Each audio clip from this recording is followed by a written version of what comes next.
ഇനി എവിടെയാണ് ഇനി എവിടെയാണ് ഇനി എവിടെയാണ് ഇനി ഉയരുന്നൊരു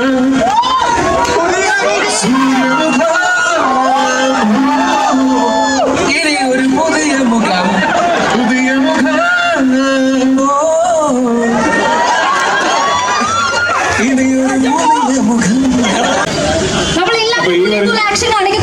അപ്പൊ ഈ വരുന്ന മെയ് 16-ാം തീയതി ഗുരുവായൂർ അമ്പലനടയിൽ വെച്ചേറ്റ പെങ്ങളുടെ കല്യാണമാണ്. നിങ്ങൾ എല്ലാവരും വരണം. Okay, thank you so much. Thank you so much.